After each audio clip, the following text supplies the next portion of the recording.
this episode of Built to Serve, we're going to talk about owning outcomes and not just doing tasks. Tasks are what you do, outcomes are what actually happen and who you affect in the task you're doing. Professionals don't measure success by the effort they put in. They measure success by the outcomes they get from the efforts they put in. Just doing the things isn't what a real professional aspires to do. They know the efforts they put in, the inputs are important because they're going to affect outcomes in the future. When you really focus on tasks, and sometimes team members focus on tasks, guys around you focus on tasks only, you get that's not my job, I did my job, really just focusing on the individual things that are in front of them and not thinking about the person we're trying to serve, whether that be in work or outside of work, by the tasks we're doing. What are they experiencing on the other side of our tasks? What are we trying to do these tasks for? What outcome are we trying to create and go after? At Proactive Pool Solutions, we are looking to provide a carefree pool ownership experience for our clients. We use a variety of tools, mechanical and checklist-oriented structures to try to achieve that outcome.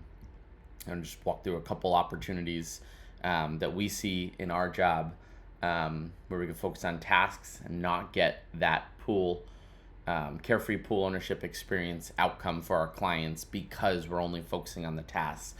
Our start of day checklist on a small level is prepare you for the day, prepare you for the week, make sure all the tools are set, make sure you have what you need to execute the job that day, and again, plan for your week. But on a bigger ownership scale of not just doing the task and trying to go for the outcome, at Proactive Pool Solutions, externally, we're trying to provide carefree pool ownership, but internally, we're trying to be proactive every day, take ownership of situations, constantly develop, and we believe in a mindset of abundance. We believe all these things we do to get better, to go serve others.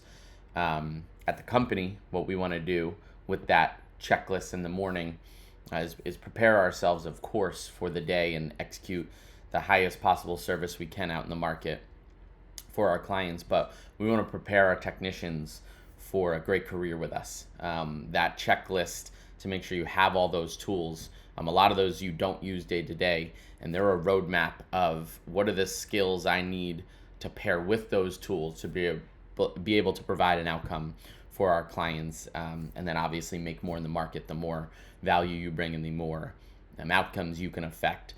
So that task-oriented mindset is going to be, I have my tools for today that I'm not even going to use, but let me make sure I have them, check the box, and I'm prepared for the day. An outcome-driven technician is going to look and say, how do I use these tools? Do I know how to use these tools? Do I need to go seek skills and experience to learn how to use more of these tools to become a great technician that can solve more problems for the company and for our clients, so I can go get paid more? That's really the difference. Short term, you're looking to prepare yourself for the day, very task oriented to make sure everything's accounted for and make sure we have the tools needed for success in front of us. But long-term ownership and really owning the outcome is preparing yourself as a professional, waking up every day saying, how can I get better? So 5-10 years down the road, you're not in the same position with the same skills. You've improved yourself to go out and help others. Integrity is doing those things when no one's watching, doing those things when you're the inner compass and you know that your success hinges upon yourself. That's when you start to shift this task-oriented mentality. This will happen with a lot of guys we see in the lower to mid-20s. You just start going to work every day. It's been a few years now, where the reps start to get a little tiring, and you kind of ask yourself, what is this for? Maybe I'm in the same spot. Maybe I haven't progressed. Maybe even things have gotten worse, right? Maybe day to day of just doing those tasks and checking the boxes has created a little weariness in you, and you're not you don't have a fire like you did a few years ago. A lot of times we catch guys in that age group, and we hopefully can show them the difference between, it's not my job, and taking ownership of that situation to go improve themselves, to say the outcome is my job. How am I affecting carefree pool ownership for our clients? And finding yourself solving for the other person on the side of those tasks, not only externally, not only internally in the company and day to day, but externally. Why am I working? What am I trying to get better for? What am I trying to make more money for? Future me, do I want to have future goals I want to accomplish? Do I have a family that I'm trying to do better and provide for so I can spend more time with them? You really start to look at those tasks individually as the way to affect the other person on the side of those tasks. And that's really owning an outcome. It's really the tasks get us from A to C, and B in the middle of the tasks, but C is the outcome of who you're affecting on the other side of those tasks. It's a lot like religion. You can check the box and go to church, and say the words and read the Bible to read it. But that's totally different than having a relationship with Jesus. Scripture shows us that he will prepare the ground for us. That's a lot different than I can do the task and I can muscle through it. And building that relationship to lean on God and not just say we did what we did that week and we checked the box on Sunday, and we can all feel good about that. We know that's fruitless. Yesterday on our team was a real-time example of owning the outcome and what we're trying to do, and not just checking the box and the tasks ahead of us. We had a morning where a teammate showed up not holding the standard with regards to our uniform. Multiple layers on our leadership team held the standard here, and really achieving, holding the line to achieve the outcome we're looking to do. Is we're part of a team. We do this together. We believe here things don't happen to us. They happen for us. Opportunities are presented in front of us to grow and strengthen ourselves as a team. And that teammate, came in, didn't have the uniform on. He had been talked to about this uniform situation, and he was provided some tools to make sure he had the uniform, and by multiple layers of leadership.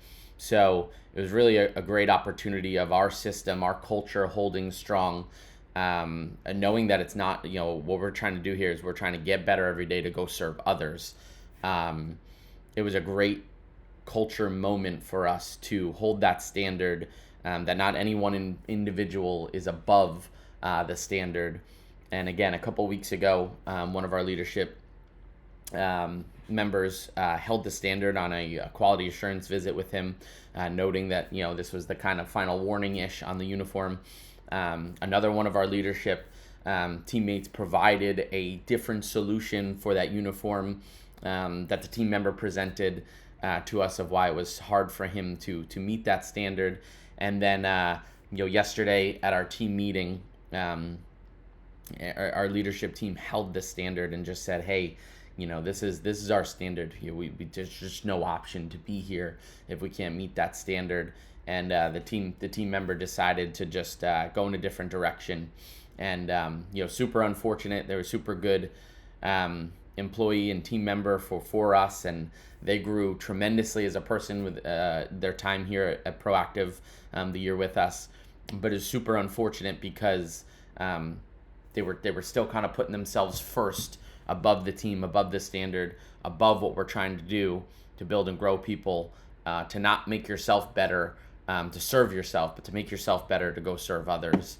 And when you kind of place yourself in an important kind of a mindset of you need to do what you need to do to be successful, that's where we struggle as a team.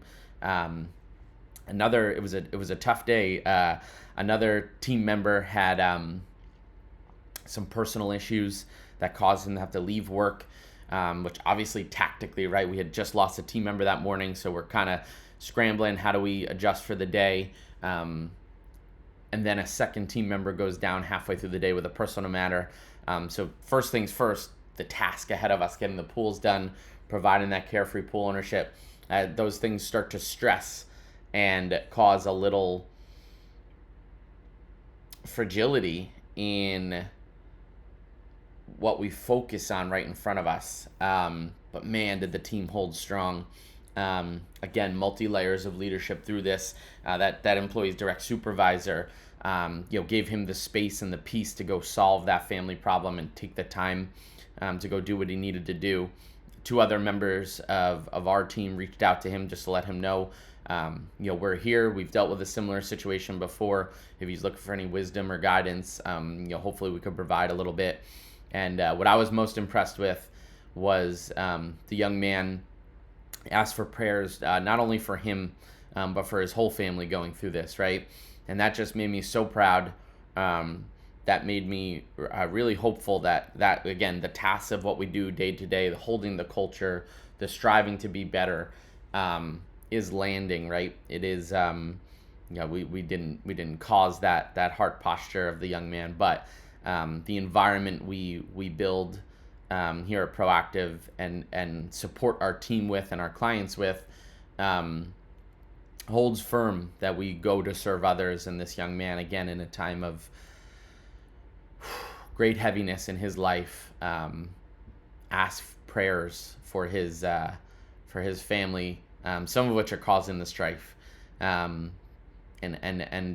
this tough situation. So very impressive moment for this young man to take ownership and be thinking about others in the world. Is a great moment. It really